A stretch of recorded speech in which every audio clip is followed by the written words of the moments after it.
kalian nanti di hari kebangkitan itu seperti malaikat di surga, bukan berarti Anda nanti di hari kebangkitan langsung di surga. Itu sama seperti saya bilang. Kan saya sudah jawab, dalam justru hanya pandangan Islam lah yang mengatakan bahwa malaikat tidak punya hawa nafsu. Dalam agama kalian, malaikat itu memiliki hawa nafsu. Salah satunya adalah malaikat bisa punya hawa nafsu memberontak. Jangankan untuk kawin memberontak aja dia bisa, kok kawin nggak bisa? Orang dia punya keinginan kok, dia punya pilihan kok. Di dalam Islam, kawinnya di dunia, bukan di surga. Pak, saya ini sedang Pak, Bapak saya ini menjawab sesuai pertanyaan Bapak loh. Bapak, kenapa setelah selesai saya menjawab yang satu, lalu Bapak lari kemana yang tidak saya bahas? Saya bilang, jangankan kawin, malaikat di dalam agama kalian saja itu punya hawa nafsu yang lebih dahsyat. Apa itu? Ingin menjadi seperti Tuhan. Ketika dia punya keinginan ingin menjadi Tuhan, kenapa kalian bilang dia nggak punya keinginan kawin? Seolah-olah kalian adalah malaikat itu sendiri. Bahkan saya katakan, ada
Assalamualaikum warahmatullahi wabarakatuh. Bertemu lagi dengan channel Kristologi Muslim, channel yang akan memperlihatkan diskusi dan debat lintas agama. Pada kesempatan hari ini, semoga kita semua dalam keadaan sehat walafiat, selalu diberikan kesehatan, dan segala macam urusan dilapangkan, dipermudahkan, dan dilancarkan seperti apa yang diharapkan, dan juga diberikan segala kecukupan ekonomi, rezeki yang melimpah yang tidak pernah habisnya dari Allah Subhanahu wa Ta'ala. Di video kali ini masih seperti biasa, saya akan memperlihatkan diskusi dan debat lintas agama di mana nantinya apologet Islam dan oknum Kristen akan saling bertanya dan menjelaskan agama masing-masing. Yang mana kita akan bisa menilai mana agama yang benar-benar bisa diterima dan dipahami secara akal pikiran manusia yang berakal. Di video ini juga kita akan melihat diskusi dan debat Unirifa dan apologet Islam lain dengan beberapa oknum Kristen yang mana kita bisa mendapatkan ilmu dan pengetahuan tentang ajaran Islam dan ajaran Kristen. Dan bagaimana berjalannya diskusi ini, apakah akan berjalan tenang dan santun atau malah sebaliknya memanas, di mana biasanya oknum Kristen jika tidak sanggup menjawab pertanyaan dan juga tidak terima ajaran dan isi kitabnya dibahas, mereka akan emosi dan marah, bahkan sampai menghujat pribadi atau ajaran. Nah, daripada penasaran dengan diskusi dan debat ini, mari kita simak saja videonya sekarang. Nah, itulah yang saya ini, karena saya baru tahu tentang Alkitab atau Bible ini kan dari tahun 2019. Kemudian tahun 2025 kemarin saya ketemu dengan Bunda Semangkut. Halo, ya, bentar ya Chan ya. Ya. Jadi sejak saya ketemu dengan itu saya merasa bersalah. Apakah ini Paulus yang esensinya yang ditulis itu atau hanya tulisan yang mengatasnamakan Paulus? Nah, disinilah karena selama 50-50 dari tahun 2019 saya sampai tahun 2025 itu memang saya selalu memojokkan secara esensial tentang Paulus, jujur aja. Saya belum mendapatkan pengetahuan tentang apa yang disampaikan oleh Bunda Semangkut ini. Nah, ini sebenarnya kan ya, ada dasarnya Pak, dan aku potong aja ya. Ini dasarnya dalam Islam itu kan jauhilah prasangkamu itu walaupun benar, kan begitu. Sebenarnya tujuan kita hadir ke dunia debat ini kan bukan untuk meyakinkan orang-orang bahwa Paulus itu sesat. Sebenarnya tujuan kita datang ke dunia dialektika ini kan sebenarnya kan membuktikan kebenaran Islam. Salah satu caranya yaitu dengan menunjukkan keraguan-raguan mereka terhadap tokoh-tokoh di kitab mereka, bukan untuk justifikasi tokoh mereka gitu. Itu saran aku aja sih, kalau memang mau pure hadir dalam dunia dialektika ini betul-betul secara Islami, ya kita kan nggak diizinkan untuk menghakimi si A si B, karena belum ada sih aku lihat satupun ulama-ulama yang memang mengarahkan anak panah tendensiusnya kepada satu tokoh gitu loh. Contoh kayak gini, justru kita tuh itulah enaknya jadi Islam. Masya Allah, aku udah betul-betul luar biasa ya. Menjadi Islam itu hanya akan memuliakan tokoh-tokoh di agama lain. Menjadi agama lain itu hanya menghinakan tokoh-tokoh di agama lain. Contoh kayak kita, Brahmana itu kan salah satu dewanya. Ternyata kalau kita lihat kayak ada beberapa kecocokan yang walaupun mungkin kok cocok kali gitu. Brahmana itu pasangannya Saraswati. Ternyata Nabi Ibrahim pasangannya adalah Sayyidah Sarah gitu. Jadi apakah kemudian kita bisa berarti kita probabilitasnya tuh kayak bisa jadi orang yang dituhankan sama mereka itu adalah seorang nabi gitu. Nah, bisa jadi seperti itu. Cuman ya kita nggak, gitu kan probabilitas, itu kan spekulasi, bukan sesuatu yang harus kita terima. Dan itulah probabilitas itu yang menjaga kita sehingga menjadi Islam itu tidak mungkin menghujat sembahan orang lain, dan tidak mungkin kita tuh kayak ngehujat tokoh-tokoh dalam kitab mereka. Kenapa? Bisa jadi mereka itu orang yang salah paham terkait tokoh-tokoh yang ada di kitab mereka. Bisa jadi. Jadi kayak aku nggak boleh gitu loh kayak ngehujat Yakobus, Yudas. Aku juga nggak berhak ngujat Yudas loh. Kenapa? Kita nggak tahu pengorbanan apa yang udah dilakukan Yudas sehingga bisa jadi dialah orang yang menyelamatkan Yesus supaya mengalihkan ciuman kudusnya kepada orang yang salah, supaya orang yang salah yang ditangkap. Kita nggak pernah tahu itu. Apa kita tahu motivasi Yudas mencium Yesus? Jangan-jangan dia mau supaya menyembunyikan Yesus supaya nggak ditangkap. Karena kita nggak dapat bagian utuh dari peristiwa itu, kita hanya dapat pandangan-pandangan orang. Jadi kita kayak dapat spekulasi orang tentang kejadian itu gitu loh. Kita nggak dikasih record, nggak dikasih rekaman historisnya, kita nggak tahu. Jadi kita jangankan itu ya Pak Dani. Makanya nggak bisa kebenaran itu disandarkan kepada sejarah dan historis ya dalam pandangan teologis, karena ini berkaitan dengan surga dan neraka. Itulah kenapa Quran turun untuk memberikan kebenaran yang absolut dan mutlak. Nah, kalau kita bicara dalam pandangan sejarah, itu tafsiran dan itu probabilitas benar dan salah itu 50-50 gitu loh. Makanya aku bilang, jadi aku orang yang berani mengatakan ilmu dalam dunia Islami tentang rekam jejak informasi jauh lebih tinggi dibanding ilmu arkeologi sekalipun. Salah Uni, salah. Saya gini ya. Ini room edukasi. Saya tidak memberi kesempatan orang bodoh untuk banyak bicara. Itu saya ya. Maaf. Anda kalau punya kapasitas, bentar Pak Dani. Anda di sini kan tamu, orang yang diizinkan duduk. Kalau Anda punya kredibilitas dalam satu cabang ilmu, pertama kami harus tahu mukamu kayak mana. Lalu apa kapabilitasmu? Silakan dibuka wajahmu dulu dan tunjukkan kau pernah belajar. Silakan dibuka. Al-Baqarah 191. Inilah nggak tahu dirinya kalian orang-orang Kristen kalau naik di komal kami. Kau mau membahas Quran, kau bahasa Indonesia KBBI aja kau nggak lulus loh. Membedakan Tuhan dan manusia aja kok nggak bisa, membedakan antara mati dan kekal aja kok nggak bisa, lalu kau mau membahas Quran kami. Gini loh, tahu diri lah. Kita nih kalau misalkannya dongo, jangan sok pintar gitu loh. Di sini kau yang awam kusuruh bertanya, bukan kau yang menjelaskan di sini. Kitab kau aja kau nggak ngerti, kok masuk pula kau ke Quran. Kau nanya sama aku tentang Quran, bukan kau yang menjelaskan Quran, karena kau pemakan B2. Ya kau yang bertanya, bukan kau jelasin ya. Di sini kau bertanya, aku yang menjelaskan Quran, kau yang bertanya. Cuma itu jelaskan. Kenapa? Apa yang mau kau tanya? Al-Baqarah 191, Umi bilang kan Islam itu indah. Kok ajaran kayak begini loh, cara bertanya yang baik tuh gini. Uni, saya tidak paham Quran surah Al-Baqarah. Diam dulu lah. Kau ini orang atau binatang? Oke. Orang kan? Santai lah nih. Nggak bisa santai Islam begitu mulutnya. Santai. Oh, orang Islam itu diajarkan untuk tidak santai kepada anjing. Apalagi kalau anjingnya gonggong. Nggak bisa loh. Kami nggak boleh disuruh santai aja ya. Itulah di Al-Baqarah itu tuh. Bukan. Yang membenar. Ya. Kenapa begitu? Karena Tuhan kau pun ngata-ngatain kau seperti dogi. Tuhanmu sendiri yang bilang kau tuh dogi, guguk. Sorry ya. Kau pikir kami orang Islam ini botol apa? Rifa, santai aja sama maling masuk rumahmu ya. Itu agama kau yang mengasihi pemerkodo anak kau. Kalian kalau maling masuk ke rumah kalian nggak boleh lawan memang, karena agama kalian ngajarin gitu. Agama kami mengajarkan kalau masuk maling ke rumahku boleh aku keplak kepala bapaknya. Paham kau? Dikira Kristen kita apa? Kalau oten iya. Bini kau diraba-raba celana dalamnya, nggak boleh kau lawan. Kenapa? Kasihilah musuhmu. Ditampar pipi kiri saja kasih yang kanan, apalagi kalau dipegang tetek kiri binimu, pasti kau suruh kasih yang kanan sayang, karena kau diajarkan begitu di agamamu.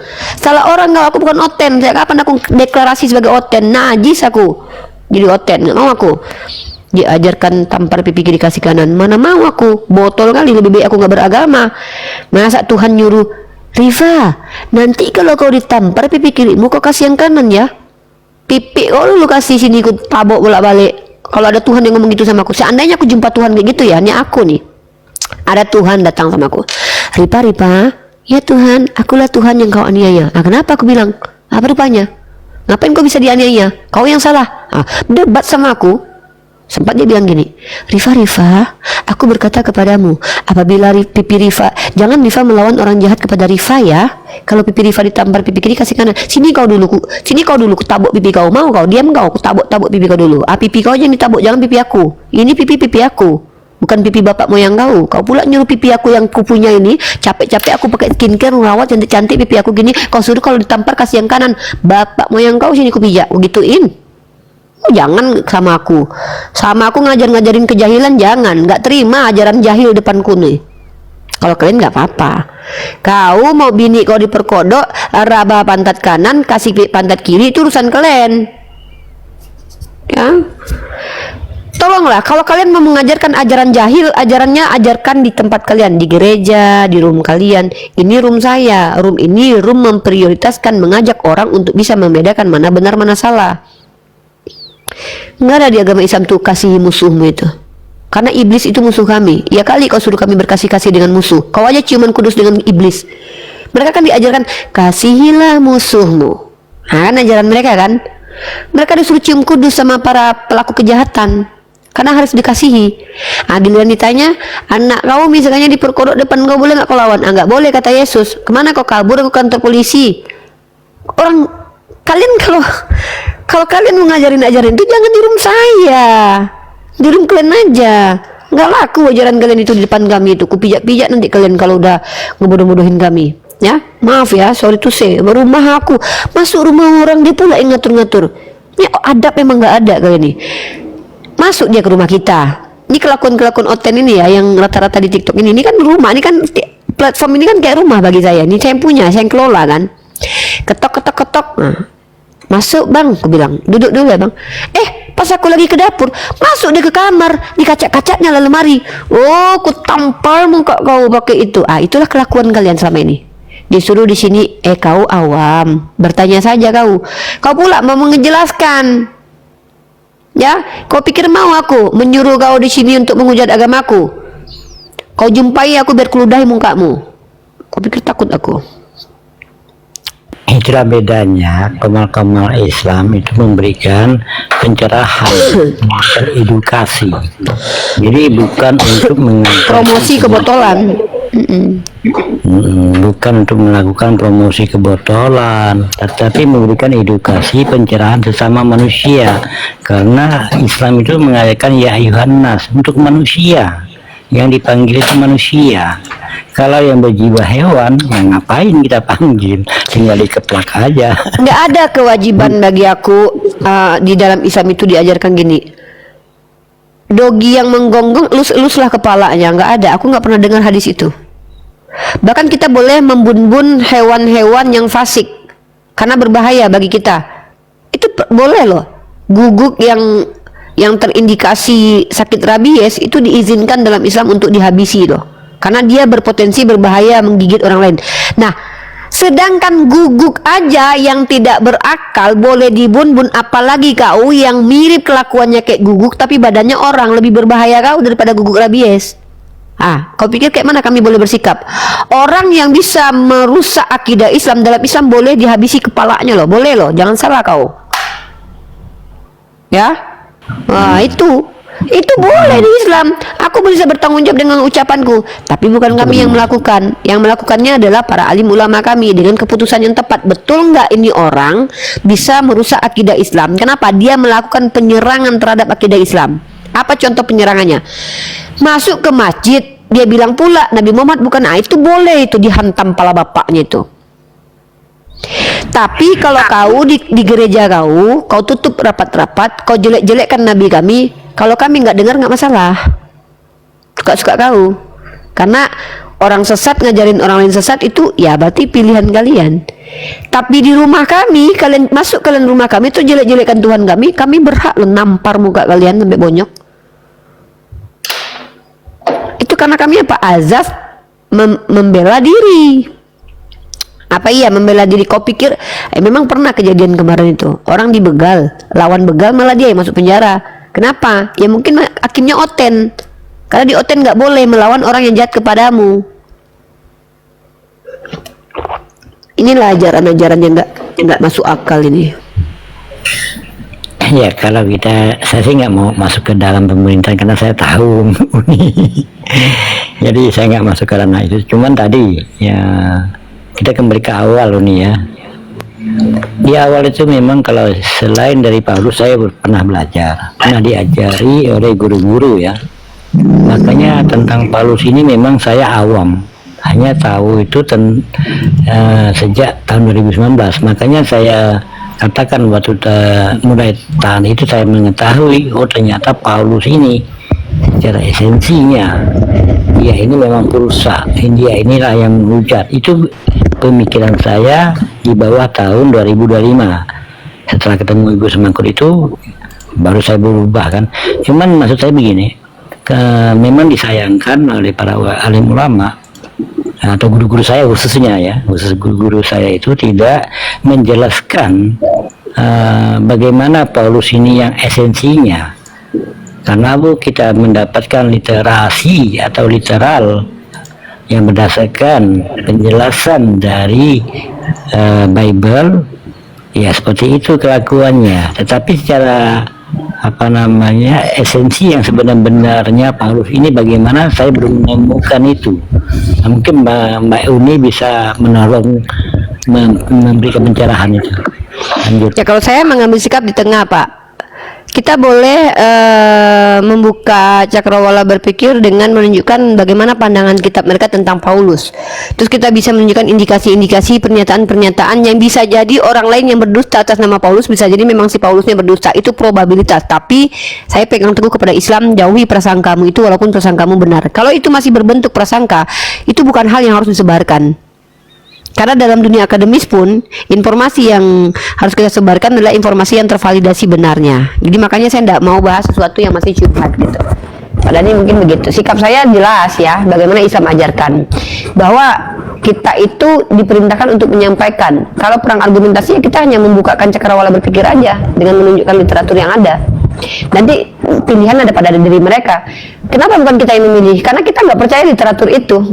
Mereka percaya dengan literatur itu. Kita menunjukkan literatur itu sebagaimana mestinya harus dibaca dan kembalikan kepada mereka, bukan kita. Jadi aku nggak ada ini sih, nggak ada kepentingan buat menilai Paulus. Cuman aku hanya nunjukin bagaimana pandangan tentang Paulus dalam kitab mereka kepada mereka supaya mereka berpikir gitu loh. Ini loh ciri-ciri Nabi palsu kok malah mirip di Paulus. Menurut kalian gimana gitu? Seperti itu sikap saya Pak Dani. Ini Pak mengalih pencerahannya. Lanjut. Ya, kita sapa nih Kingsdom. Perkenalkan nama, agama dan tujuannya ke sini. Halo Kingsdom. Halo. Oke, turun dulu ya.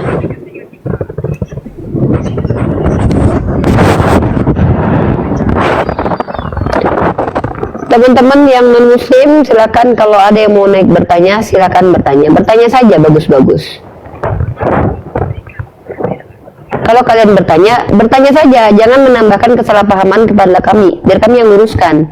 Karena kesalahpahaman yang kalian sebarkan di komal saya itu berpotensi penghinaan terhadap agama saya. Saya bukan orang botol yang sengaja membiarkan kalian menghina, kecuali memang niat saya untuk nabok muka kalian.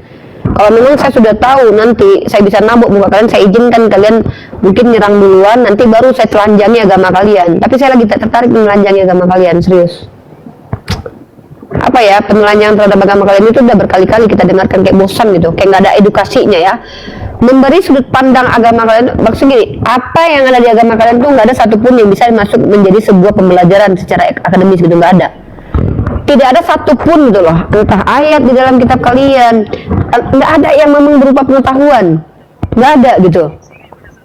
Jadi sebenarnya tuh room ini tuh tidak membutuhkan penjelasan tentang Kristen. Room ini butuh menjelaskan tentang Islam kepada orang-orang yang belum paham tentang Islam. Ini tupoksi room ini. Keberadaan kalian itu hanya sebagai perbandingan gitu loh. Perbandingan tentang bagaimana cara orang Kristen memahami Tuhannya, bagaimana orang Islam memahami Tuhannya, metodologinya seperti apa. Itu yang dibandingkan. Jadi jangan kalian salah paham bahwa room saya ini adalah room yang ingin mendengarkan bacot kalian di gereja yang kalian sebarkan di situ. Tidak, bukan. Hak kalian diberikan itu di sini adalah mengedukasi kalau punya kapabilitas dan bertanya kalau kalian awam. Ciri-ciri orang awam di sini adalah tidak mampu membuka kamera. Ya, bagi Kristen loh. Kenapa kami klasifikasikan yang tidak bisa buka kamera sebagai orang awam? Pertama, followernya sedikit, berarti dia awam dalam dialektika. Kedua, dia nggak bisa buka kamera karena followernya sedikit ya, berarti secara tidak langsung dia awam dalam dunia dialektika karena jarang masuk dalam dunia lintas agama sehingga followernya tidak punya. Kedua, dia tidak buka kamera karena memang dia tidak mampu menunjukkan kapabilitasnya, tidak mampu bertanggung jawab sehingga dia tidak berani menunjukkan wajahnya. Kalau saya adalah orang yang berani tanggung jawab tentang diri saya, karena saya yakin kapabilitas saya itu ada dalam hal ini, karena ini saya sudah pelajari secara experience dan eksperimen gitu loh. Makanya saya berani. Orang kalau berani itu berarti dia punya senjata di belakangnya gitu loh. Kalau kalian nggak punya apa-apa, kalian sok berani, hanya sok berani aja.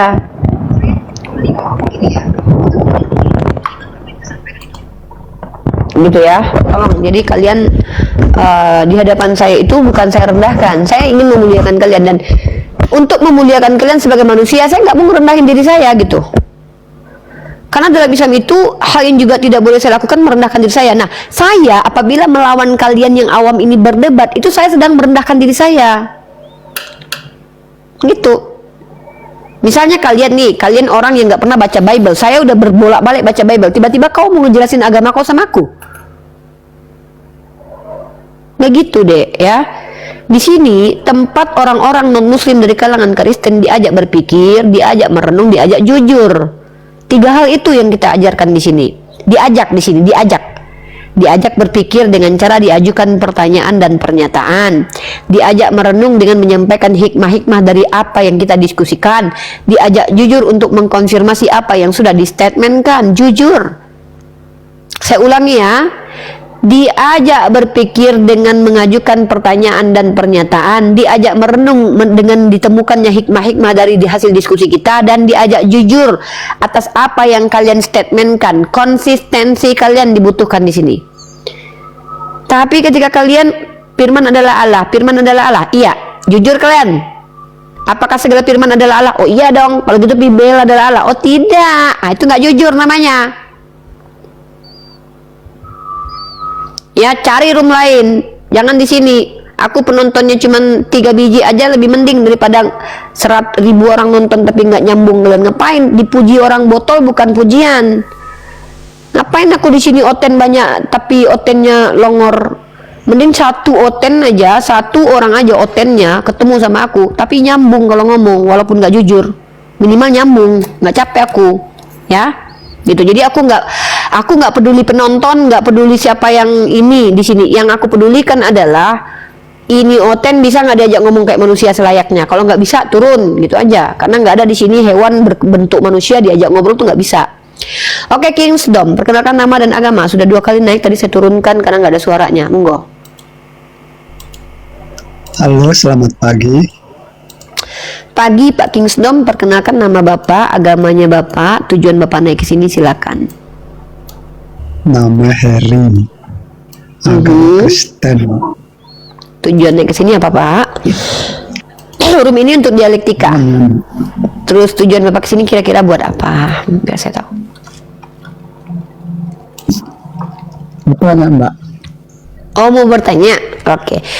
Bapak, sebelum Bapak tanya, boleh, tapi sebelumnya saya sampaikan dulu kepada Bapak ya.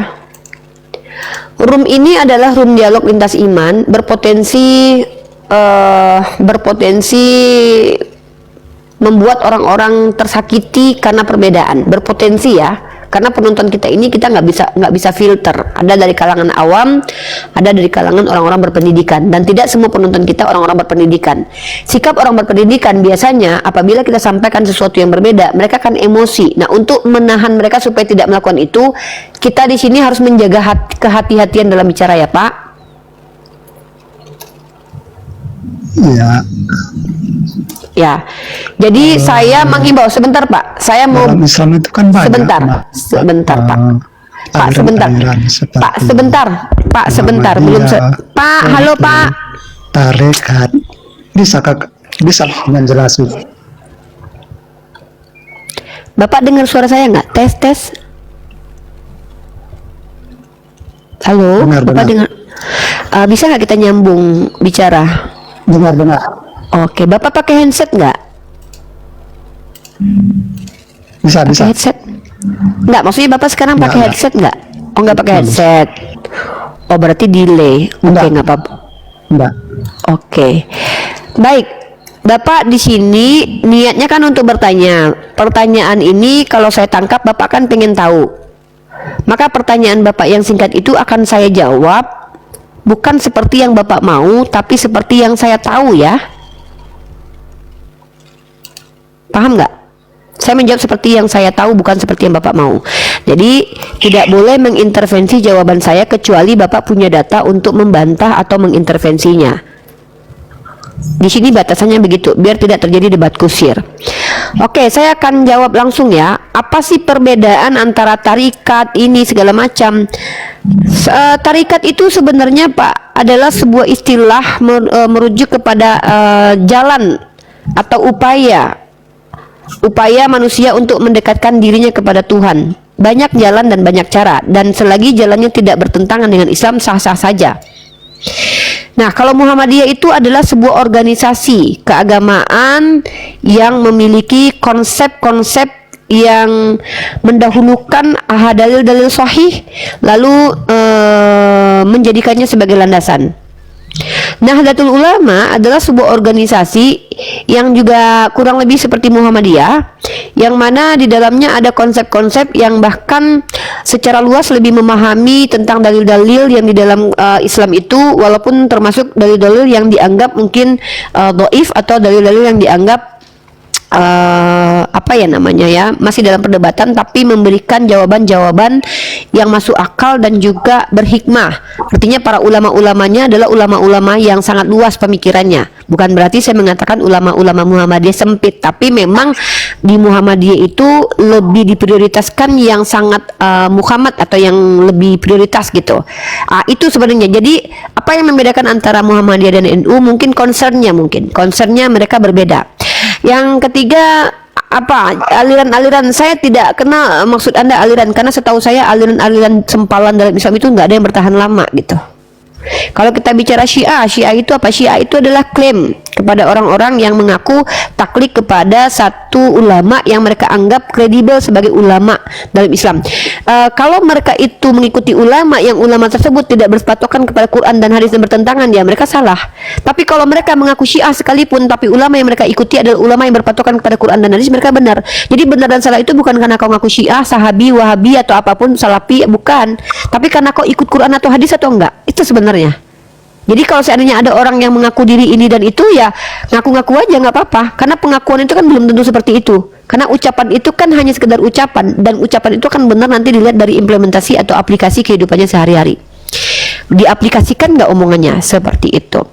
Dan Kingsdom, di sini Anda hanya boleh bertanya, bukan mengintervensi dan juga menanggapi jawaban saya, kecuali kamu bisa buka kamera. Baru saya kasih kesempatan untuk menanggapi argumen saya. Silakan. Ya, baik Mbak, itu aja. Oke. Kalau saya boleh bertanya nggak? Saya boleh bertanya nggak sama Anda? Boleh. Apa perbedaan Bapa dan Yesus?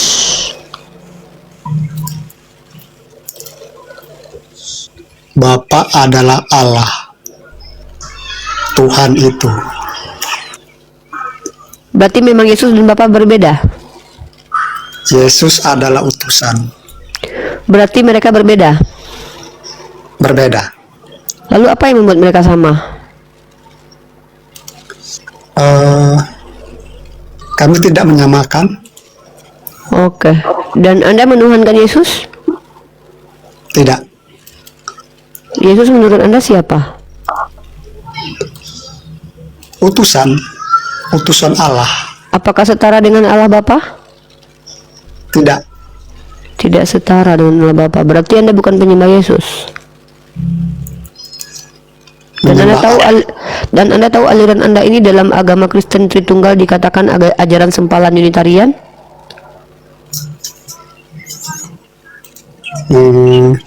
Anda tahu? Nggak tahu, Mbak. Coba Anda pelajari, Anda selidiki, aliran Anda ini dikatakan sebagai aliran subordinat.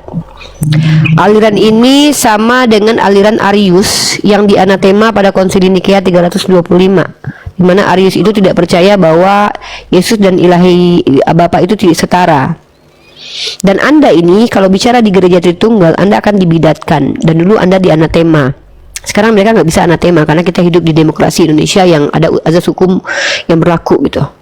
Kalau seandainya Anda dulu hidup di lingkungan Katolik, di lingkungan Protestan yang punya otoritas seperti di Eropa dan di luar negeri zaman dulu, Anda sudah diusir, Anda sudah di anatema, diekskomunikasi, dibidatkan. Pak, tutup ini Pak Henok, ini nanti kena pelanggaran. Bapak tutup cam aja kalau di mobil, nggak apa-apa. Gini aja. Iya. Asal jangan kelihatan mobilnya. Berubah. Ya, oke Pak Kingsdom. Buat teman-teman jangan khawatir bertanya ke saya. Saya bukan orang yang senang sebenarnya membahas kekristenan untuk dikembalikan ke kalian. Tapi kalau kalian membawa sebuah parameter yang kalian tuntut kepada kami terpaksa minta parameter di agama kalian gitu loh. Nah, jadi sebenarnya prioritas saya itu membahas agama saya di sini. Di sini saya sangat tertarik untuk membahas agama saya, menjawab pertanyaan kalian tentang agama saya. Tapi ketika kalian mencoba untuk mengklaim tentang agama kalian, saya orang yang belajar kitab kalian. Saya bukan orang yang akan diam saja ketika kalian menjelaskan apa-apa yang saya tidak temukan di kitab kalian. Karena saya pendiskusi, pendialektika, gitu. Ya, kalau ada pertanyaan lagi Pak Kingsdom, atau mau turun atau gimana? Cukup, Mbak.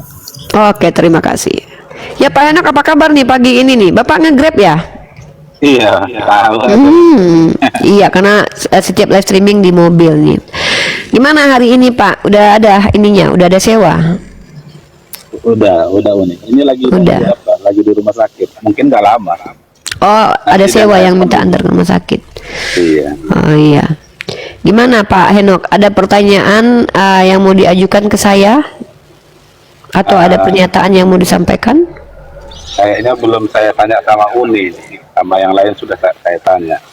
Tentang Apa ini itu? Uni, bahwasanya di surga nanti kita ada kawin mengawin begitu Uni. Yang saya kurang nangkap, kurang logika di saya lah Uni. Iya, Bahwasanya baik. di surga nanti ada kawin mengawin. Sementara di Kristen tidak ada kawin mengawin. Kita hidup seperti malaikat di surga Uni. Kudus, nggak ada. Siapa bilang malaikat nggak kawin di Bible Pak? Malaikat itu kawin Pak di surga, di dalam kitab kalian. Kalian tahu nggak anak-anak Allah? Anak-anak Allah dalam kitab Kejadian yang mengawini manusia di bumi itu diinterpretasikan oleh orang Yahudi juga ada dari kalangan malaikat loh. Nah, pertama gini Pak ya, saya bingung kenapa orang Kristen menganggap pernikahan itu sesuatu yang tidak masuk akal. Saya tanya sama Anda, pernikahan di dunia ini perintah Tuhan atau bukan?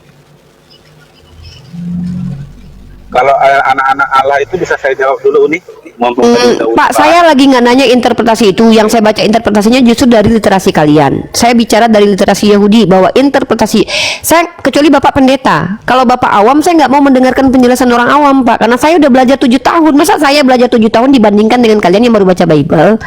Maaf ya, saya nggak mau menyombongkan diri, tapi kayak ini saya belajar 7 tahun loh. Saya baca kitab aslinya, saya baca bahasa aslinya. Tiba-tiba ada orang yang belum tahu bahasa aslinya, tiba-tiba mau ngajarin saya. Itu justru nanti malah debat kusir sama saya. Kalau memang Bapak paham, ya saya minta Bapak atas dasar apa ngejelasin kitab Kejadian ke saya. Bapak pernah belajar mengambil ilmu secara teologi nggak tentang kitab Kejadian itu? Pernah baca interpretasi Yahudi dan interpretasi Kristen lain nggak tentang ayat itu? Kalau saya belajar teologi tidak, tapi kalau nah ya udah Kak, saya nggak mau tahu pandangan Bapak karena itu pasti pandangan gereja. Di sini Bukan. kita lagi nggak promosi.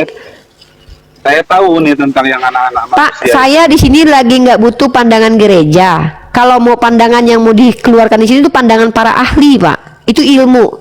Pandangan para ahli adalah ilmu. Kalau pandangan orang awam itu adalah asumsi, dan kita di sini meminimalisir asumsi. Kenapa saya katakan Bapak bertanya saja? Karena saya yang ingin mengedukasi dari apa yang sudah saya pelajari selama 7 tahun. Kita bahas ini nih, tidak adanya kawin mawin di surga. Tolong Bapak minta, saya minta ayat. Klaim kalian Kristen yang mengatakan tidak ada pernikahan di surga, saya minta ayatnya tuh, bahwa tidak ada perkawinan di surga, saya minta ayatnya. Silakan, ayatnya mana? Ya, Uni. Ketika orang-orang Saduki bertanya sama Yesus, Uni, siapakah nanti suaminya? Misalnya ada perempuan yang mempunyai 7 suami kan, siapakah nanti suaminya? Jawab Yesus, tahukah kamu bahwasannya di surga nanti tidak ada kawin mengawin? Kita hidup seperti Ayatnya berapa, Pak? Saya pengen tahu ayat seperti itu seperti ayat berapa? Oh, saya buka AI dulu nih.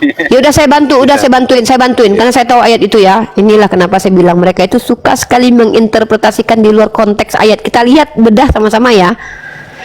Aduh, pantesan kalian ini. Bapak tahu nggak? Bapak telah menghilangkan konteks Matius 22 nomor 30 itu. Saya bacakan, Pak ya. Teman-teman dengarkan baik-baik. Saya tidak berhak mengajarkan mereka tentang ayat mereka, tapi saya berhak untuk menolak interpretasi mereka karena saya bisa bahasa Indonesia, teman-teman. Kita baca pakai bahasa Indonesia.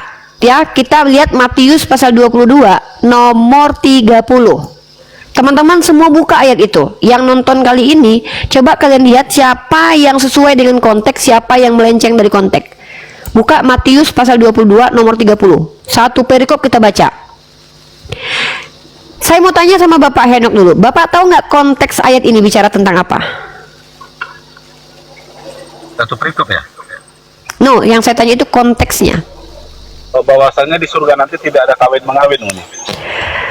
Inilah kenapa saya katakan kalian itu betul-betul adalah orang yang tidak tahu kitab kalian tapi berusaha memberitahu dengan ketidaktahuan kalian, artinya adalah sok tahu. Bapak sok tahu, bukan itu konteksnya. Nah, itu aku bilang kan.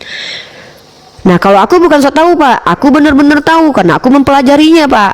Konteks ayat ini bicara tentang pertanyaan orang Saduki tentang kebangkitan, Pak. Bukan hidup di surga, kebangkitan. Saya tanya sama Bapak, apakah seluruh manusia ketika bangkit langsung masuk surga? Tidak, Pak. Ada namanya hari penghakiman, Pak. Maka di sini Yesus bicara tentang hari kebangkitan. Makanya Yesus bilang kamu sesat. Dalam Islam kalau langsung bangkit kawin juga sesat, Pak. Karena ketika kita bangkit itu kita dimintai pertanggungjawaban dari perbuatan kita. Nih, pada hari itu datanglah kepada Yesus beberapa orang Saduki yang berpendapat bahwa tidak ada kebangkitan. Jadi ini bukan bicara hidup surga, Pak. Kebangkitan. Jadi konteks pembicaraan ayat ini bukan bicara hidup di surga tapi kebangkitan. Nah, perlu Bapak pahami yang namanya bangkit dari kematian itu bukan fase orang langsung di surga. Saya minta datanya ketika orang Kristen bangkit langsung duduk di surga itu mana? Gak ada. Karena dalam kitab kalian pun dijelaskan ketika orang dibangkitkan dia dihakimi dulu. Pada waktu bangkit itulah sesat kalau ada yang mengatakan pas bangkit langsung kawin. Sesat itu, Islam pun bilang begitu. Yesus bilang begini nih, kamu sesat sebab kamu tidak mengerti kitab suci maupun kuasa Allah. Karena pada waktu kebangkitan orang tidak kawin. Karena pada hari kebangkitan orang tidak kawin. Nah, Pak, sejak kapan dalam Islam ketika hari kiamat ditiup sangkakala, hancur bumi dalam pandangan Islam, lalu semua manusia dibangkitkan, sejak kapan ada kawin mawin? Sesatlah. Karena pada waktu itu manusia sedang menunggu penghitungan perbuatannya di dunia, dan mereka semua ada berkumpul di yaumil hisab untuk dimintai pertanggungjawaban atas apa yang mereka minta. Jadi kalau ada yang bilang di Islam bangkit langsung kawin, sesatlah dia, sama seperti yang Yesus katakan.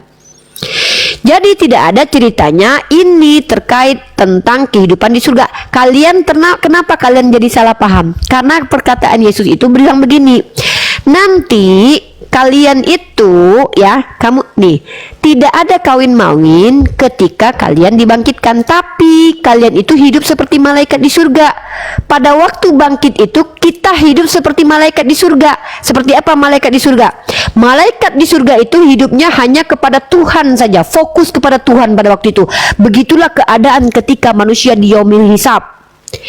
Tidak ada satupun di yaumil hisab itu manusia bisa suka-suka nenek moyangnya aja, karena pada waktu itu mereka didatangkan malaikat-malaikat yang menggiring mereka untuk dimintai keadilan. Apa yang kau buat Henok waktu kau diberi hidup selama 70 tahun 80 tahun Henok? Mana harta-harta anak-anakmu? Apakah kau pakai untuk kepentingan agamamu? Kau pakai kepentingan untuk kebaikan? Iya pula bapak mau kawin di situ.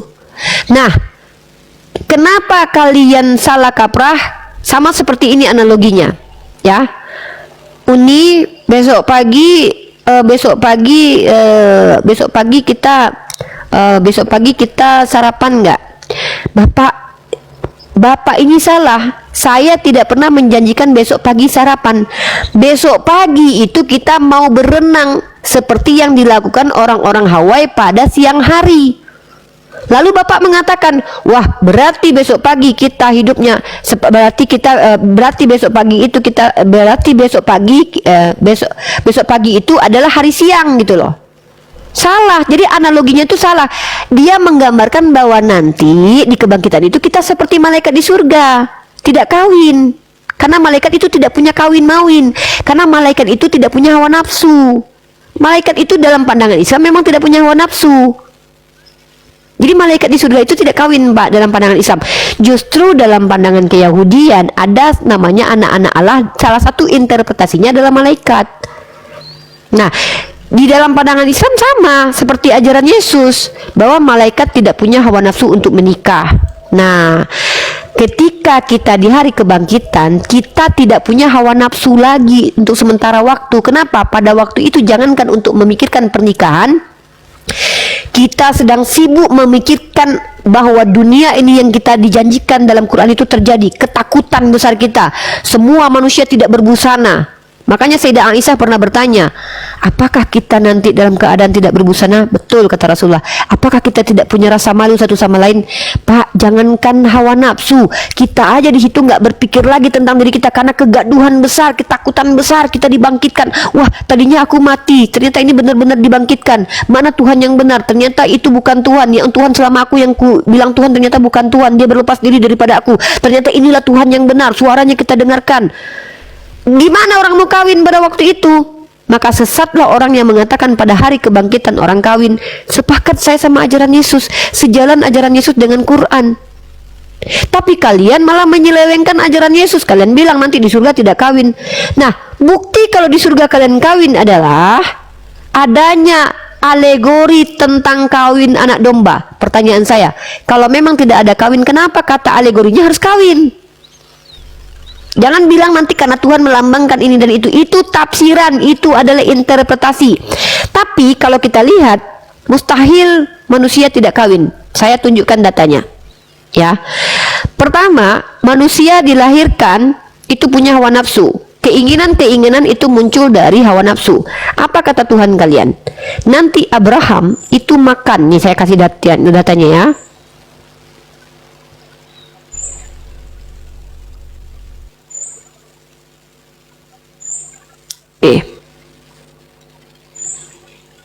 Kita tunjukin konsekuensinya ya. Ini ada dalam kitab mana ini? Bentar ya, saya ambilkan ayatnya biar Bapak. Kalau perlu Bapak catat ayat ini, Bapak pelajari dulu, nanti bantah saya kalau memang saya salah. Di dalam Lukas mana ini ya? Bentar.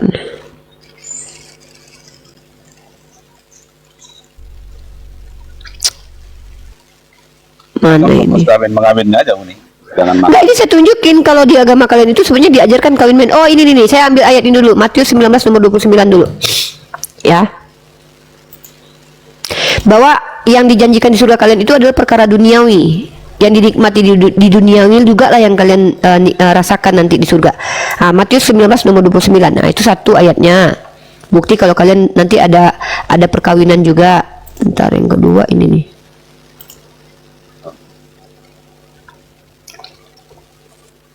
Ya.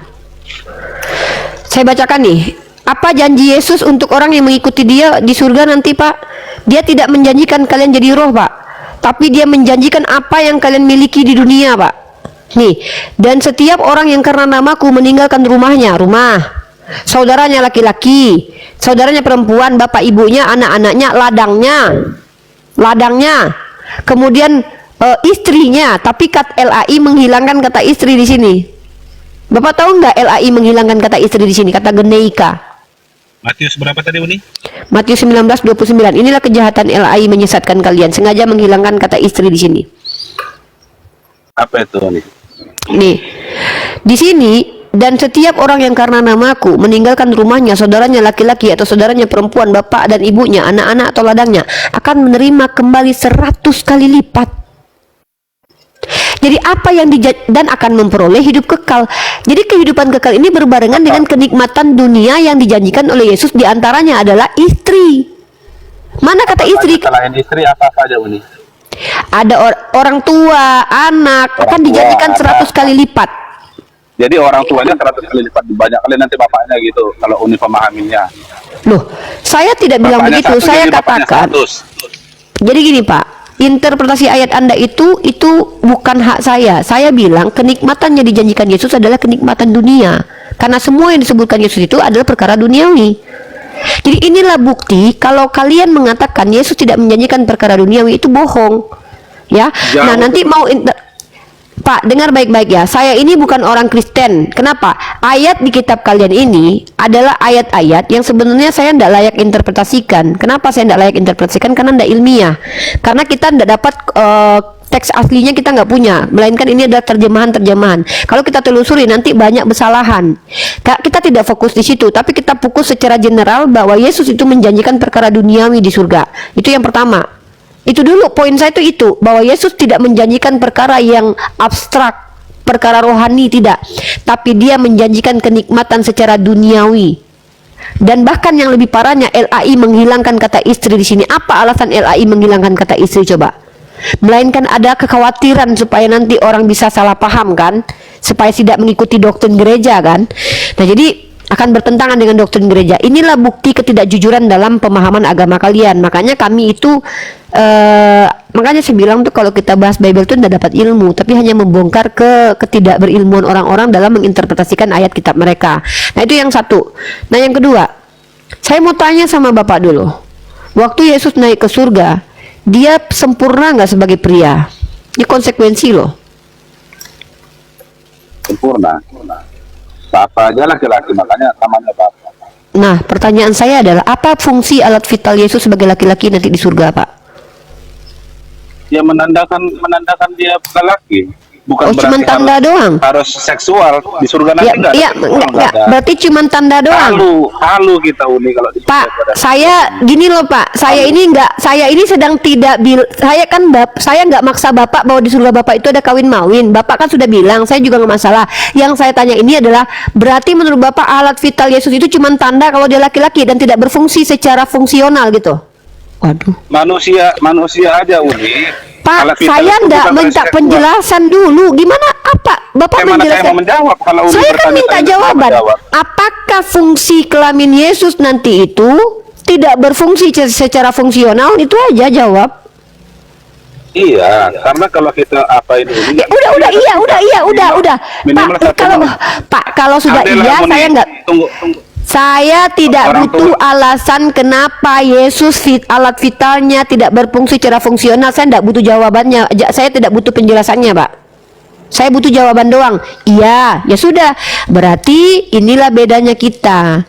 Di dalam agama Islam tidak ada satupun ciptaan Allah yang tidak berfungsi. Karena kalau konsekuensinya nanti ada ciptaan Tuhan yang tidak berfungsi pada tubuh manusia, maka Tuhan ini menciptakan sesuatu yang tidak berguna.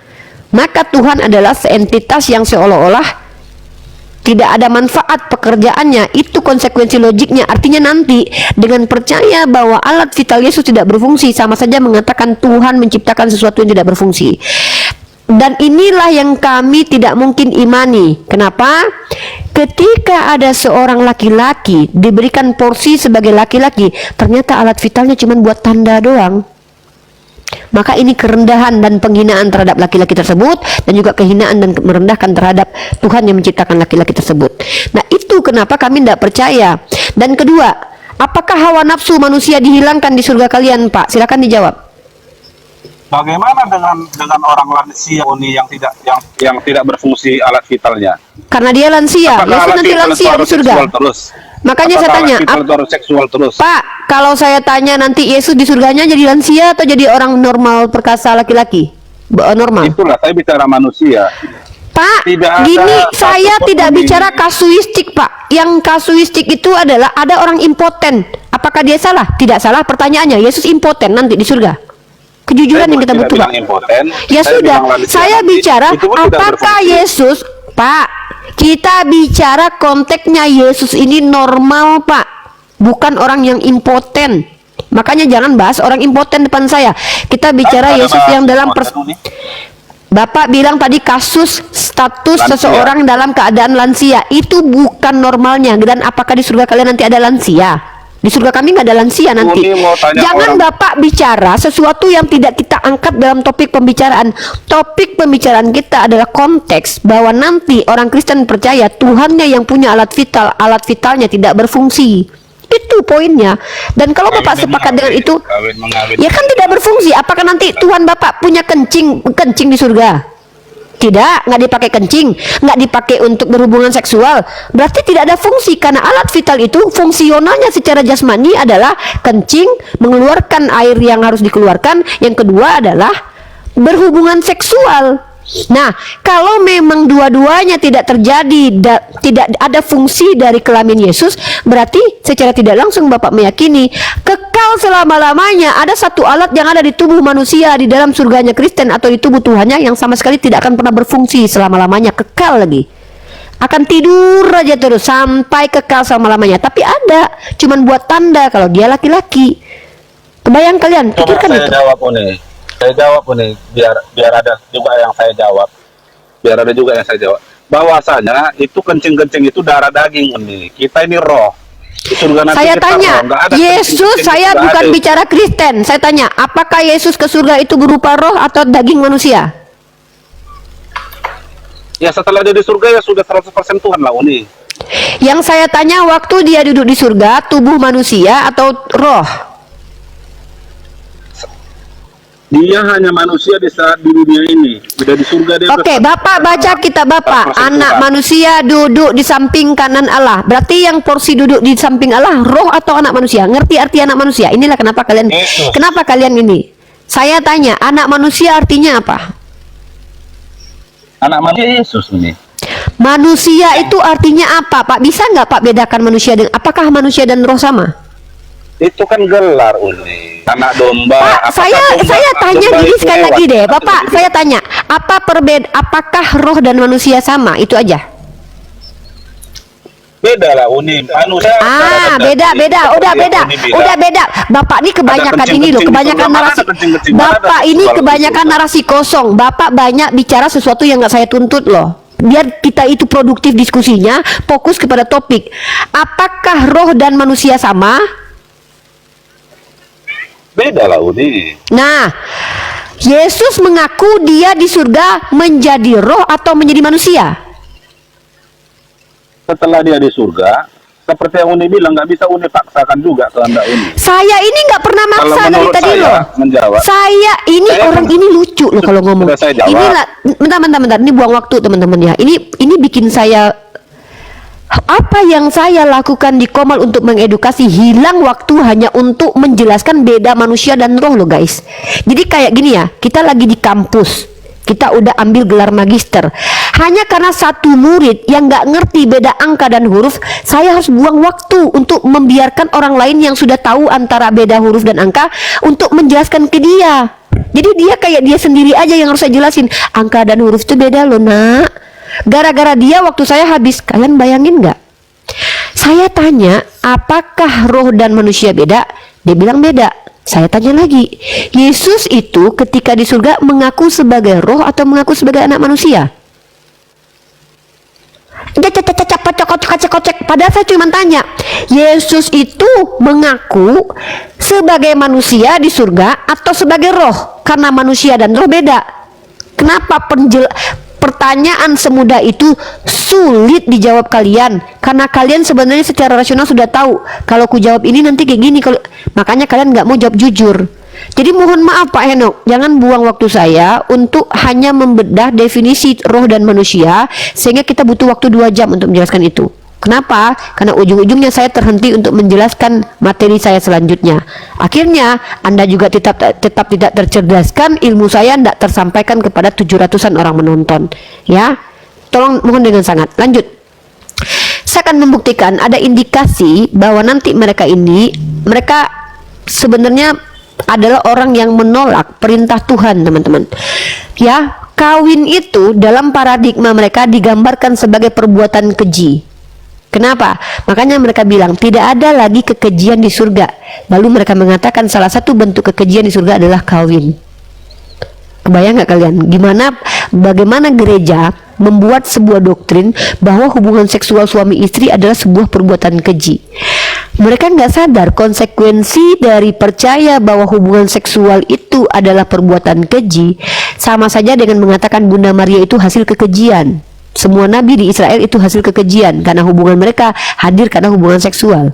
Tapi coba kalian bayangkan, ketika mereka percaya bahwa hubungan seksual suami istri adalah sebuah kekejian, lalu mereka katakan bahwa nanti untuk menyerang agama Islam, bahwa nanti umat Islam itu kawin maka itu perbuatan keji, mereka sedang membuat pernyataan bahwa keluarga dan nenek moyang mereka adalah sebuah kehinaan dan kekejian. Inilah kenapa saya bilang di Kristen perbuatan yang dibenarkan Tuhan adalah perbuatan keji, perbuatan yang tidak dibenarkan Tuhan menjadi perbuatan baik. Contoh, kawin mawin suami istri dianggap keji bagi mereka, tapi membun-bun Tuhan dianggap berkat dari Tuhan. Inilah terbolak-baliknya ajaran ini. Membun-bun orang yang tidak berdosa untuk menghapuskan dosa orang berdosa, ini perbuatan mulia karena Tuhan yang menghendaki. Tapi berhubungan seksual antara suami istri yang dibenarkan Tuhan, ini perbuatan keji. Kenapa begitu? Karena mereka menyerang apa yang dibolehkan dalam agama Islam, lalu mengangkat apa yang dijijikkan oleh agama Islam, yaitu dogma membun-bun Nabi yang benar untuk menyelamatkan orang-orang berdosa. Karena kita sudah beda parameternya. Parameter benar dan salah antara Islam dan Kristen itu sudah sangat jauh berbeda, teman-teman. Jadi itu kenapa saya katakan penting bagi kita ketika dialog dengan kawan-kawan Kristen itu adalah orang-orang yang bukan orang awam. Pak Henok ini dia buka kamera, saya layani bicara, tapi dia tidak mengerti tentang apa yang dia baca. Kenapa saya katakan begitu? Ayat tentang kawin mawin saja dia ada ambil konteks tentang ayat kebangkitan, lalu dia katakan itu adalah peristiwa di surga. Kebangkitan bukan peristiwa di surga, bro. Sejak kapan manusia bangkit-bangkit langsung masuk surga? Nggak diadili. Malaikat di mana Uni? Malaikat di mana Uni? Hidup seperti malaikat di surga, bukan. Kamu ngerti bahasa Indonesia? Kamu akan hidup seperti di hotel. Kamu akan hidup di dalam mobilmu seperti di hotel. Jadi kau sekarang di mobil atau di hotel? Ini makanya pahami Pak Enok bahasa Indonesia itu dengan baik dan benar. Anda akan duduk di mobil Anda seperti Uniriva duduk di hotel. Berarti Anda di hotel atau di mobil? Yesus berkata, kalian nanti di hari kebangkitan itu seperti malaikat di surga. Bukan berarti Anda nanti di hari kebangkitan langsung di surga. Itu sama seperti saya bilang. Kan saya sudah jawab, justru hanya pandangan Islam lah yang mengatakan bahwa malaikat tidak punya hawa nafsu.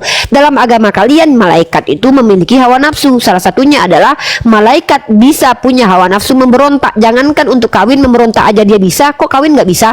Orang dia punya keinginan kok, dia punya pilihan kok. Di dalam Islam, kawinnya di dunia, bukan di surga. Pak, saya ini sedang Pak, Bapak saya ini menjawab sesuai pertanyaan Bapak loh. Bapak, kenapa setelah selesai saya menjawab yang satu, lalu Bapak lari kemana yang tidak saya bahas? Saya bilang, jangankan kawin, malaikat di dalam agama kalian saja itu punya hawa nafsu yang lebih dahsyat. Apa itu? Ingin menjadi seperti Tuhan. Ketika dia punya keinginan ingin menjadi Tuhan, kenapa kalian bilang dia nggak punya keinginan kawin? Seolah-olah kalian adalah malaikat itu sendiri. Bahkan saya katakan ada interpretasi dari kaum Yahudi yang mengatakan anak-anak Allah itu juga adalah malaikat. Nah, jangan bicara surga. Kenapa? Kalian itu tidak mendapatkan informasi yang banyak tentang di surga, karena apa yang diberitakan dalam kitab Wahyu itu semua kebanyakan adalah informasi yang sulit untuk dipahami. Karena apa? Karena tidak bisa ditentukan mana yang alegori, mana yang tidak alegori. Nah, tapi kalau kalian mau jujur dalam kitab kalian, perkawinan di surga itu ada secara eksplisit tertulis dalam kitab Wahyu. Ada kawin anak domba, jelas. Nanti kalian akan lari. Oh, itu interpretasinya bukan kawin asli, itu perumpamaan. Inilah kenapa kita stagnan diskusi sama orang Kristen. Ketika kita menemukan ayat eksplisit dalam kitab mereka ada kawin di surga, mereka bilang oh itu alegori. Ketika kita menemukan ayat yang tidak eksplisit, ayat implisit, mereka katakan oh seperti itulah maknanya sesungguhnya. Inilah kenapa kami katakan orang awam di hadapan kami jangan dialektika, bertanya saja. Nah, saya itu minta Bapak kesini tuh cuma bertanya saja. Nah, kalau Bapak bicara tentang kitab Bapak, pahami dulu konteks ayat Bapak. Bapak aja udah salah tentang konteks kitabnya tadi ya. Lanjut. Kita tunjukkan bahwa ada perkawinan di surganya umat Kristen berdasarkan ayat-ayat terindikasi dalam kitab mereka. Pernah dengar kalau Abraham itu akan minum dan makan di surga? Fokus ke ini aja Uni, perkawinan aja Uni. Enggak, ini Kita saya gini, kan Uni. saya gini Pak, Saya tertarik dalam tadi Uni bilang. Saya tertarik tadi Uni bilang, saya orang awam nggak tahu apa-apa tentang ayat kitab. Dengan master teologi sekalipun Uni tidak ada kawin mengawin Uni. Saya mau tahu master teologi dengar, Pak. bilang di surga nanti ada Pak, kawin mengawin. dengar Pak. Dengarkan Pak, saya tidak bilang master teologi itu lebih hebat daripada orang Kristen awam, tidak. Kenapa? Tidak ada perbedaan antara Kristen awam dengan master teologi ya, karena mereka bicara menggunakan doktrin. Yang saya minta adalah bukan master teologi ya Pak di sini Pak, tapi orang yang mampu berbahasa Indonesia dengan baik dan benar. Itu Pak. Ngerti nggak? Maksud saya orang yang mampu berbahasa Indonesia. Dengarkan baik-baik. Kenapa saya butuh ilmu yang paling utama untuk memahami Bible adalah bahasa Indonesia? Karena kalian berpatokan kepada terjemahan bahasa Indonesia. Dengarkan baik-baik sekali lagi ya. Kenapa saya butuh orang-orang Kristen itu tidak perlu sekolah teologi, nggak perlu S1, S2, S3, tapi minimal dasar ilmu pengetahuan yang harus kalian kuasai sebagai pendialog supaya saya layani adalah mesti mampu mengerti bahasa Indonesia dengan baik dan benar, karena alasannya kitab kalian itu berbahasa Indonesia. Kecuali kalian yang datang di hadapan saya adalah orang yang menolak terjemahan LAI bahasa Indonesia, tapi orang yang menggunakan kaidah bahasa Yunani, maka ilmu yang harus kalian kuasai adalah bahasa Yunani. Saya adalah orang yang menggunakan bahasa Arab dalam memahami kitab saya, maka saya kalau mau menjelaskan tafsiran, kalau mau mentafsir wajib menguasai ilmu lughah, nahwu dan shorof. Paham ya? Nah, tetapi saya dan Anda bedanya adalah saya tidak berani, walaupun saya memiliki beberapa cabang ilmu, beberapa sedikit saja ilmu untuk bisa menjelaskan agama saya, tapi saya tidak pernah menempatkan diri sebagai penafsir. Tapi kalian orang yang bahkan bahasa Indonesia sendiri aja kalian gagal, kalian sudah berani-beraninya menafsir kitab kalian gitu. Kalian tafsirnya independen, by yourself. Beda kita, karena Protestan tidak punya otoritas menafsir. Karena apa? Rata-rata otoritas yang kita sodorkan itu ditolak kalau bertentangan dengan doktrin gerejanya.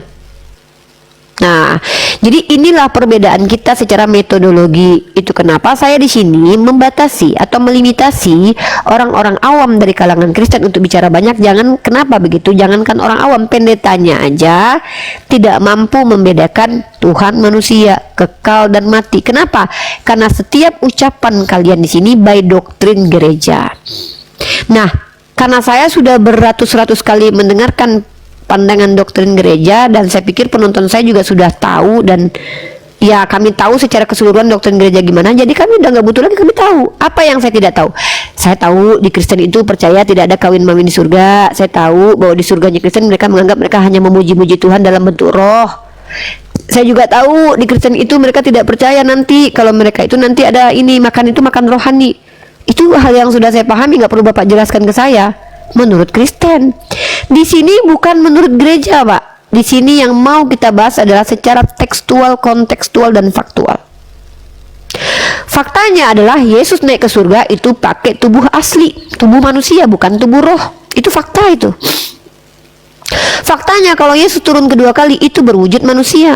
Faktanya Yesus mengatakan dia duduk di samping Bapa itu tubuh manusia. Nggak ada dia bilang tubuh roh, itu fakta. Silakan tunjukkan datanya. Ada nggak dia bilang kalau dia jadi roh di surga? Bohong banget. Ya.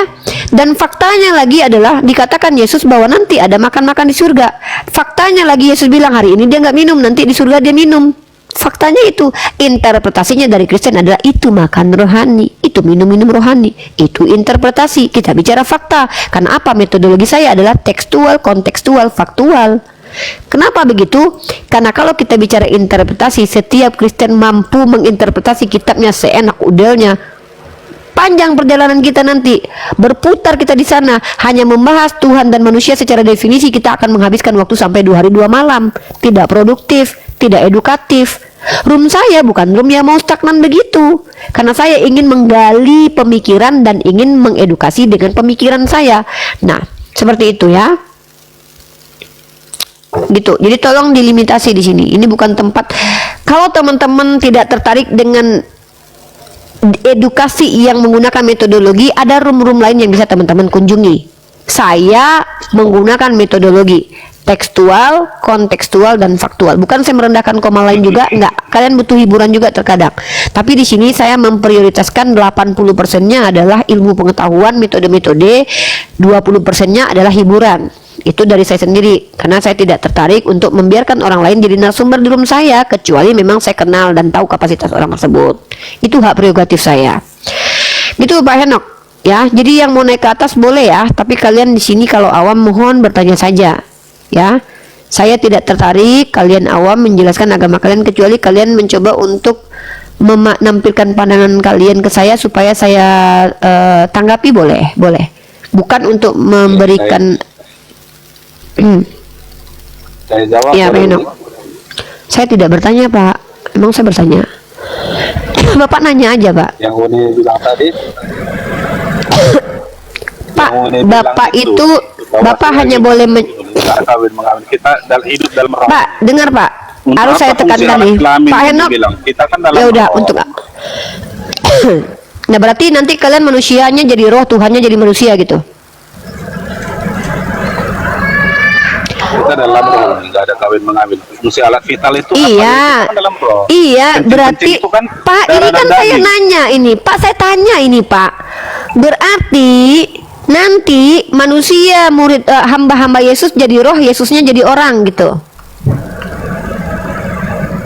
Ayat manapun yang mengunis itu bahwa Astagfirullahaladzim. nanti ada kawin-kawin, Pak, itu nggak ada. ini Bapak ini bilang Bapak nanti jadi roh. Oke, saya terima. Saya kan tidak bantah. Ya nggak apa-apa kalian menganggap diri kalian jadi roh. Pertanyaan saya, Yesus di surga kalian jadi roh atau jadi orang?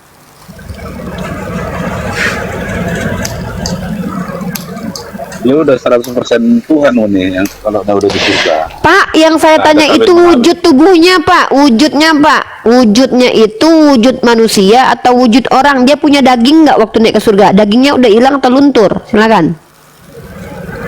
Nah itu mah 50-50 lah itu. Agak susah, saya belum beri Kalau kesempatan. Bapak tidak bisa menjawab, jangan dipaksakan. Saya tidak minta Pak memaksa Bapak menjawab. Yang saya hentikan di sini, Bapak banyak mengklaim. Klaim-klaim itu nanti saya minta pertanggungjawaban. Ujung-ujungnya tidak bisa membuktikan. Maka itu adalah klaim yang tidak benar. Makanya saya bilang, nggak usah banyak membuat klaim. Bapak pelajari dulu kitab Bapak, cari dulu dalil pendukungnya, baru bicara dengan saya. Kan dari tadi sudah saya bilang begitu. Saya kan menghargai Bapak di sini. Saya di sini buka room ini Pak untuk edukasi Pak, bukan untuk mendengarkan doktrin gereja. Enggak perlu Pak. Kan saya sudah bilang netizen saya ini Pak, kalau mereka ikuti saya dari sejak tahun 2000-an Pak ya, tahun 2000-an ya. Tahun 2022, tahun 2022 ya. Tahun 2022 kalau mereka ikuti saya Pak, maka mereka sudah tahu doktrin gereja itu. Jadi mereka nggak butuh lagi. Tetapi yang mereka ingin tahu adalah dasar atau dalil ketika kalian membuat doktrin itu apa? Kok bisa kalian bilang begitu? Karena jangan-jangan mereka juga pembaca Bible. Ada teman-teman saya yang di bawah ini yang sudah mengikuti kami, mereka juga baca Bible. Mereka tidak menemukan dalil kalau Yesus itu berbentuk roh nanti di surga. Kenapa kalian bilang nanti kalian berbentuk roh sementara Yesus tidak berbentuk roh? Nah, minimal tunjukin dalil bahwa Yesus juga nanti berbentuk roh gitu, bahwa tubuh kemuliaan itu bentuknya roh. Kenapa begitu? Karena sebelum Yesus naik ke surga, Pak, dia tunjukkan kepada Thomas, ini dagingku, inilah bekas lukaku. Yang dia tunjukkan itu adalah tubuh berbulu, Pak. Bukan tubuh yang abstrak nggak kelihatan. Begitu juga Astagfirullahaladzim, cobalah tangkap dulu omongan Bapak tuh. Kalau ngeyel nggak apa-apa, tapi jangan di hadapan saya, karena saya nggak butuh orang ngeyel gitu. Begitu juga ketika dia naik ke surga. Dia naik ke surga itu kalau bentuknya roh nggak kelihatan, Pak, karena roh nggak kelihatan. Tapi dia naik ke surga itu setubuh utuh. Artinya dia naik ke surga itu pakai daging, pakai bulu. Kecuali dia udah nggak pakai bulu. Maka pertanyaannya muncul adalah, kalau Yesus pakai daging ke surga, terus tiba-tiba kalian dibangkitkan jadi roh gitu. Topik kita kan kawin mengawin, Umi. Bukan Yesus. Pak, itu kawin mengawin masih itu diperdebatkan. berkaitan dengan tubuh jasmani, Pak. Makanya saya tanya, kalau Yesus saja, saya tanya sekali lagi deh gini nih. Elia dan Henok itu ke surga pakai tubuh roh atau tubuh jasmani? Silakan dijawab. Elia dan Henok, ada 3 orang teman-teman ya. Ada 3 orang yang duduk di surga, mereka itu yang nggak jadi roh. Elia, Henok, dan Yesus. Dengar baik-baik. Nanti 3 orang ini itu punya daging, tapi mereka Kristen itu cuma jadi roh. Coba kalian bayangkan dalam otak kalian, Elia dan Henok dan Yesus itu punya daging, berjalan-jalan dengan tubuh fana, tidak ada tertulis bahwa mereka itu jadi roh, tapi Kristen meyakini mereka jadi roh. Itulah, kebayang nggak? Maka pertanyaannya Itu adalah, masih menjadi perdebatan, Uni. Perdebatan juga. Pak, ini. Apakah jangan itu diperdebatkan jadi setelah sesuatu ditinggalkan yang Bapak tidak bukan? pahami. Karena Pak, yang bicara dengan ditanya itu memang yang menjadi perdebatan. bicara dalam dengan saya sendiri. itu makanya saya ulangi sekali ini. Bicara dengan saya itu perkataan yang benar, Pak, bukan perkataan Betul. kira-kira. Saya sepakat dengan Gini, nggak gini aja dah, Saya nggak bantah. gini aja untuk menutup ini buang waktu teman-teman ya. Ini buang waktu. Saya tanya deh, Elia dan Henok itu bisa dilihat nggak waktu dia pergi ke surga? Saya jawab, tanya, Yesus, Bisa. Elia, Henok bisa. Roh bisa dilihat nggak? Saya mendengar Roh bisa satu dilihat menit. nggak? Roh bisa dilihat nggak? Nggak ada waktu 1 menit buat ngapain? Buat ngomong sembarangan. Saya di sini mau edukasi, kok saya mau kasih data-data. Banyak orang yang Di- nengok setan, Uni. Banyak orang Setan- yang nengok setan. Oke, tunjukkan Setan kepada itu saya bentuk memang roh kayak mana. manusia. Pak, tunjukkan ke saya bentuk roh kayak mana, Pak? Roh itu Ngaco ini orang ini lama-lama. Udah Pak, Pak Enok diam aja, mute aja Pak. Astagfirullahaladzim. Ujung-ujungnya kita kan kayak ngejahilin.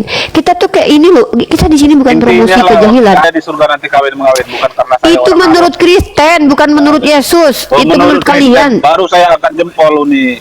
Saya pikir Uni bilang tadi Pak, dalam mana Kristen itu ada ada menurut- kawin mengawin. Pak, tidak ada satupun doktrin di Kristen yang menurut pandangan Kristen itu yang sejalan dengan Yesus. Tidak ada. Menurut Kristen Tuhan itu Tritunggal, menurut Yesus Tuhan itu Echad. Menurut Kristen Yesus itu Tuhan, menurut Yesus dia adalah utusan. Semua pandangan Kristen itu kesalahan. Makanya aku bilang, Itu kan menurut menurut Kristen, Uni. loh, buktinya Itu kan menurut Yesus Uni. Tuhan. Yaudah, Uni kan menurut Yesus tuh. kehendak Uni sendiri. Yaudah, saya tanya, yuk jawab. Menurut Yesus itu dia utusan atau Tuhan? Dia 100% manusia, 100% Tuhan. Bisa Mana bisa Yesus pernah hati, berkata, di bisa mana buruk. Yesus pernah berkata dia 100% Tuhan, 100% manusia? Di mana tertulis? Siapakah menurut kamu siapakah aku ini? Kata Yesus sama muridnya. Apa kata muridnya? Engkau adalah guru dan Tuhan. Apa kata Yesus? Itu Di apa mana kata Yesus berkata dia 100% Tuhan tuh di mana? Apa sih ini Bapak ini? Benar kamu katakan akulah guru dan Tuhan. Pak, Tuhan di situ maksudnya pencipta alam semesta. Tuhan apa artinya Tuhan? Makanya aku bilang kalian yang ini bicara banyak tapi membedakan Tuhan dengan, inilah aku bilang kenapa ujungnya sia-sia kita ini bicara dengan orang Kristen teman-teman, karena mereka banyak menjelaskan sesuatu yang mereka nggak pahami. Dengarkan baik-baik. Guru dan Tuhan itu berasal dari kata Tuhan, itu berasal dari kata kurios. Kurios itu beda dengan kata theos. Kurios itu artinya adalah pemilik dan juga penguasa.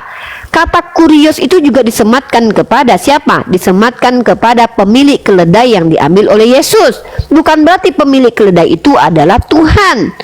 Nah, Anda jangan ngaco depan saya, Pak Enok. Saya jujur nggak terima orang-orang kalau bicara ini sembarangan. Dengar baik-baik.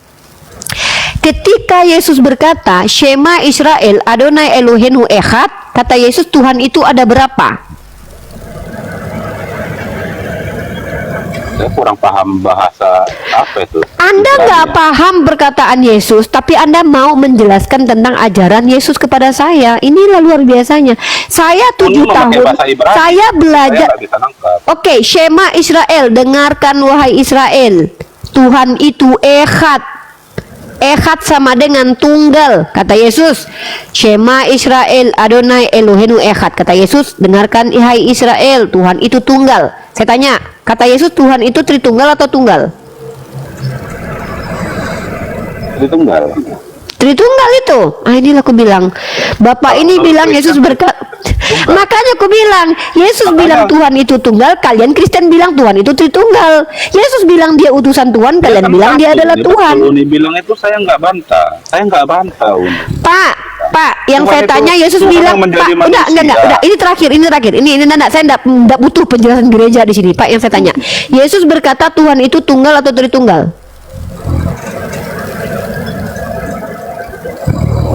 Sulit kan teman-teman? Teman-teman, bayangkan, enggak, udah cukup, diam. Pak, teman-teman, kenapa dia sulit menjawab? Kenapa? Teman-teman dengarkan baik-baik. Bukan saya potong, karena Anda adalah orang yang tidak jujur. Tanpa saya, iya loh, saya tanya, Yesus berkata Tuhan itu tunggal atau Tritunggal? Tunggal. Anda bilang Tuhan itu tunggal atau Tritunggal?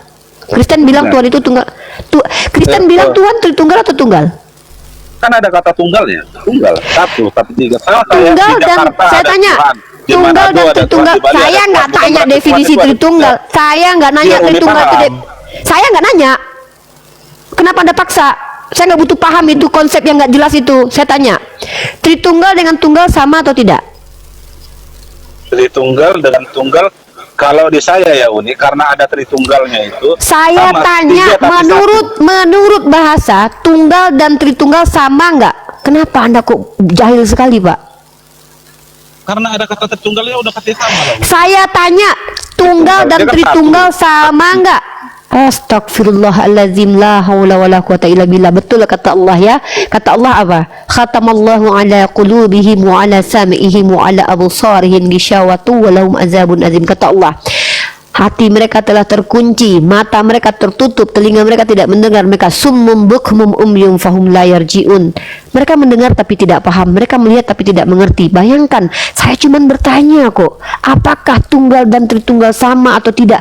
Kenapa Pak Henok, seorang manusia yang bisa membedakan antara uang 3.000 dengan uang 1.000, kok sulit menjawab apakah Tritunggal dengan tunggal sama atau tidak?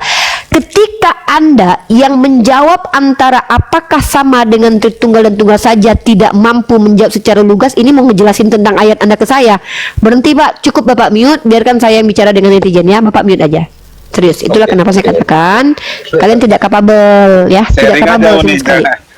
Jangan marah. Enggak, saya di sini berhak marah. Saya berhak marah waktu saya dibuang.